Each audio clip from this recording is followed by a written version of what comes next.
बिस्मिल्लाहिर्रहमानिर्रहीम। अस्सलाम वालेकुम जी। ईरान और अमेरिका की जंग दोबारा शुरू हो चुकी है। वो जंग जिसके बारे में समझा जा रहा था कि अब नेगोशिएशन हो जाएंगे और ये मामला जो है निपट जाएगा, तो वो जंग दोबारा शुरू हो चुकी है और पहले से ज़्यादा शिद्दत के साथ शुरू हो चुकी है। देखें, पिछले 24 घंटे में ईरान पर भी हमले किए गए और इसके अलावा जवाब में ईरान ने भी हमले किए। ईरान ने जो है अमेरिकन एयर बेसिस पर हमले किए, जिसमें बहरीन की एयर बेसिस शामिल है। इसके अलावा किंग फैसल एयर बेस शामिल है। और इसके अलावा जो है कुवैत में जो है नेवल बेसिस पर हमले किए, यूं समझे कि कुवैत की बहरिया पर हमले किए, जिसके नतीजे में जो है 4 एहलकार भी जख्मी हुए।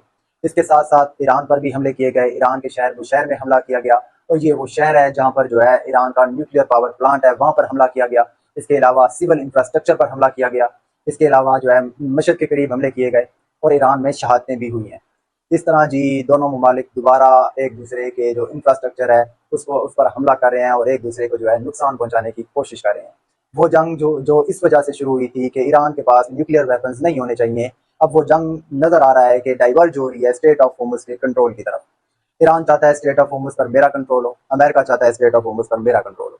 अब स्टेट ऑफ होर्मुज इतना इंपॉर्टेंट क्यों है? देखें, दुनिया की 20% जो पेट्रोल और नेचुरल गैस की तिजारत है वो स्टेट ऑफ होर्मुज के थ्रू होती है। और दोनों को समझ आ गई है कि स्टेट ऑफ होर्मुज पर कब्जा दुनिया की 20% तिजारत पर कब्जा है। तो इस तरह जी दोनों ममालिक जो स्टेट ऑफ होर्मुज पर कब्जा चाहते हैं। और ईरान ने through out the war period जिस तरह जो है स्टेट ऑफ होर्मुज को यूटिलाइज किया, वो भी सबके सामने है, जिसकी वजह से ईरान जो है अमेरिका को नेगोशिएशन की तरफ लाने में भी कामयाब हुआ। दुनिया की सारी इकोनॉमी जो है during the war period Iran ने जो है घुटनों पर ला खड़ी की। तो इस तरह जी स्टेट ऑफ होर्मुज की जो है इंपॉर्टेंस का भी अंदाजा हुआ। और अमेरिका ये कभी नहीं चाहेगा कि वो चीज़ या वो ज़खायर किसी दूसरे ममालिक के कंट्रोल में हों, जिससे जो है वो दुनिया की जो तिजारत है उसको कंट्रोल कर सके या इकॉनमी को कंट्रोल कर सके। यही वजह है कि अब स्टेट ऑफ होर्मुज जो है इंपॉर्टेंट होती जा रही है और स्टेट ऑफ होर्मुज पर दोनों ममालिक जो है कब्जा चाहते हैं।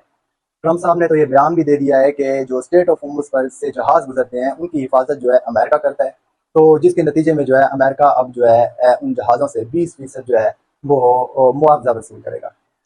ट्रम्प साहब का ये बताना था, तो उसके बाद जी एनालिस्ट ने अपने एनालिसिस भी देना शुरू किए। तो एनालिस्ट के मुताबिक वो जहाज़ जो इस टाइम $10 फी बैरल से जो है सफरी अखराजात से जो है इस स्ट्रेट ऑफ होर्मुज से गुजर रहा है, इस टैक्स के इम्पोज होने के बाद जी वो जहाज़ 26% फी बैरल से गुजरेगा, जिसके नतीजे में जो है एक बड़ा जहाज़ जो है उस पर जो सफरी अखराजात बढ़ जाएंगे वो $3 करोड़ जो है वो बढ़ जाएंगे। इस तरह जो महंगाई का एक अलग तूफान आएगा और इस तूफान के जद में आएंगे मैं, आप और इसके अलावा इस दुनिया के जो है आम शहरी।